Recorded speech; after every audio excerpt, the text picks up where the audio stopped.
Hi everyone, I'm Lisa Mitchell, and today I want to share how I dealt with toxic people in my life. Buckle up, this one's a wild ride. You really hit the jackpot with Jack, Lisa. Those were my sister Amanda's words at my wedding, just 7 months ago. Looking back now, I can't help but laugh at how drastically life can change. You're literally living the dream girl, successful realtor, gorgeous husband, and now this beautiful house. Rachel, my best friend from college, gushed as she helped me unpack in our new home. I'd met Jack at a tech conference where I was networking for real estate clients. He was giving a presentation about software development, and I was instantly drawn to his confidence and warm smile. 2 perfect years of dating followed: romantic dinners, weekend getaways, and endless talks about the future.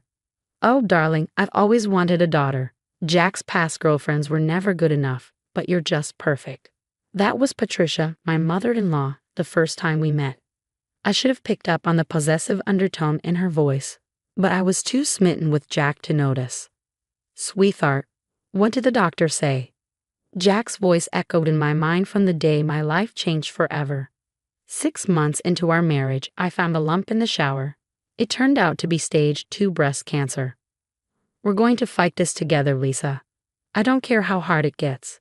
We'll get you the best treatment, Jack assured me, holding me close. I believed him. Girl, you don't have to go through this alone.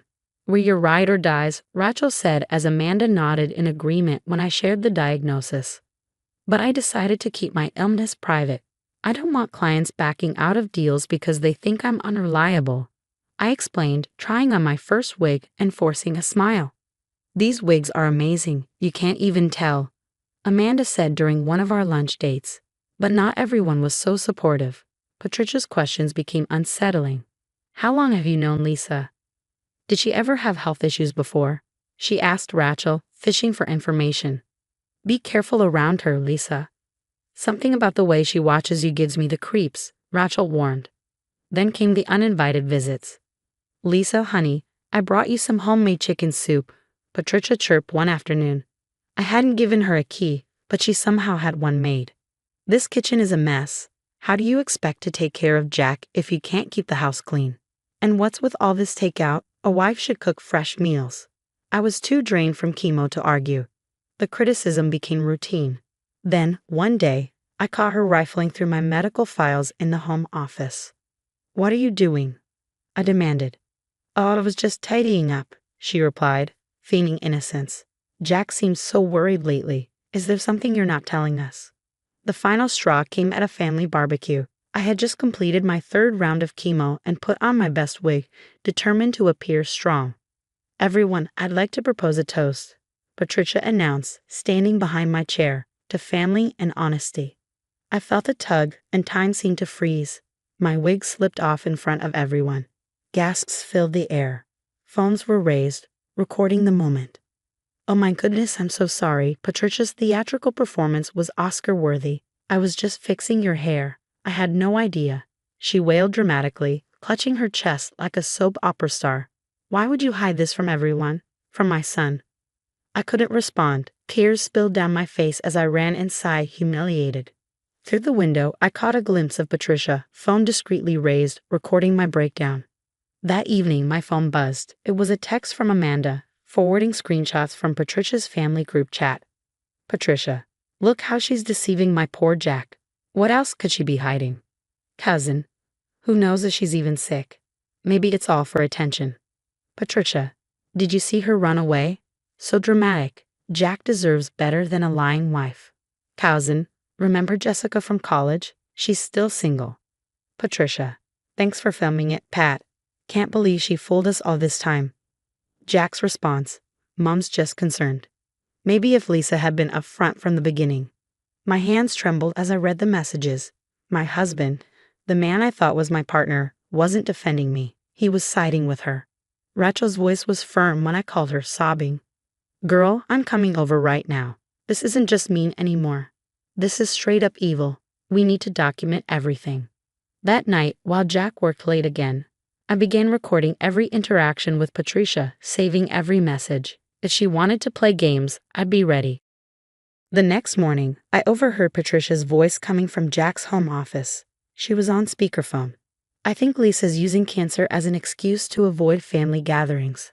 Have you noticed how she's always too tired for events? And Jessica asked about you the other day. Her words cut through me like knives.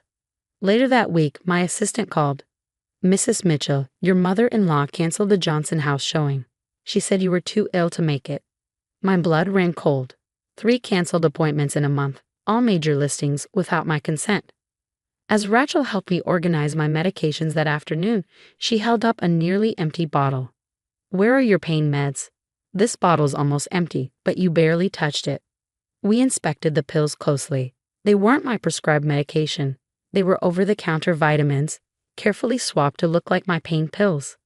Then came another bombshell. A text from Kate, Jack's cousin. Can we meet for coffee? Alone. At the cafe, Kate's hands shook as she slid her phone across the table. Lisa, I need to confess something. Mom's been pressuring me to help get Jack and Jessica back together. She says you're faking everything. But then I found these in her purse. On the screen were photos of prescription bottles, dozens of them, with names from different doctors. Later that night, Rachel called. Look what I found. 3 restraining orders against Patricia from former in-laws. And get this, James, Kate's ex, reached out to me on LinkedIn. The pieces were falling into place. James called me himself. Lisa, you need to know what you're dealing with. Patricia destroyed my marriage to Kate. She stole my anxiety meds, spread rumors about abuse, even hacked Kate's email to send fake messages to my boss. I lost everything. Jack came home late again, looking tense. Mom showed me some concerning texts from your phone. What texts, Jack? She's lying. She's just worried about you. About us. Maybe you should stay with Amanda for a while. That night, I couldn't sleep. Scrolling through old family photos on social media, I noticed a disturbing pattern. Every serious relationship Jack or Kate had ended mysteriously, always with Patricia at the center. Rachel, I need your help, I said the next morning. We need more than just documentation. Rachel's voice was steel. Already on it. I've been recording everything and saving screenshots. And James sent something interesting. Patricia's old arrest record. Prescription fraud, 10 years ago. It all made sense now. The stolen medication, the canceled appointments, the constant undermining. Patricia wasn't just controlling. She was a manipulative, dangerous woman with a history. We need to be smart about this, Rachel warned. One wrong move, and she'll twist it around. Trust me, Lisa, that woman's going down. Rachel's voice was a lifeline as she helped load the last box into her car. While Jack was at work, I left the evidence neatly stacked on his desk. Photos, videos, testimonies, prescription records, everything. 3 days later, my phone exploded with notifications. Jack's voice trembled when he called. Lisa, I'm so sorry. I was blind. Mom's been arrested.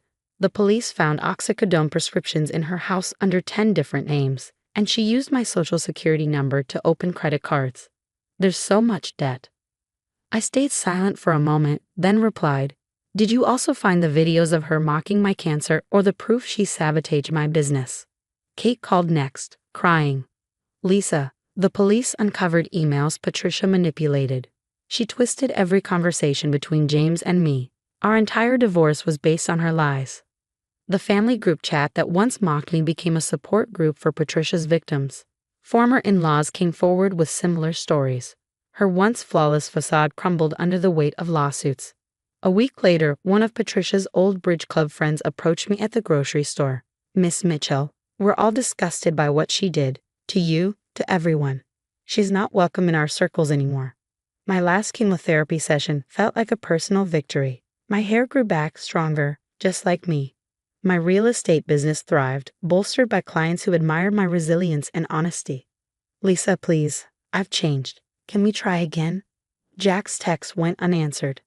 You deserve better than someone who didn't believe you, Kate told me over coffee. We'd grown close, healing together. Kate smiled shyly.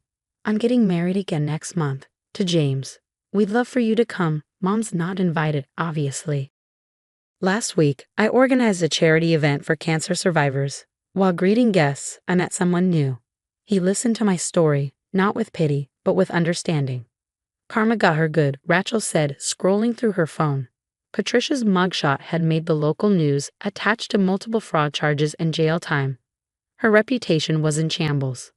I touched my now full head of hair, remembering that humiliating barbecue. You know what, Rachel? When she pulled off my wig, she actually did me a favor. She showed me exactly who my real support system was. The doorbell rang, and I found a bouquet of flowers waiting for me. The card read, "Congratulations on the downtown office expansion." It was from Kate and James. Sometimes, the best revenge isn't revenge at all. It's rising above, succeeding, and living your best life while toxic people self-destruct. Patricia's in jail, her lies exposed, her reputation ruined. Meanwhile, I'm thriving, cancer-free, with a booming business and surrounded by genuine love. What about you? If you caught your mother-in-law going through your private medical records, would you confront her immediately or gather evidence quietly like I did? Would you tell your spouse right away or wait until you had solid proof?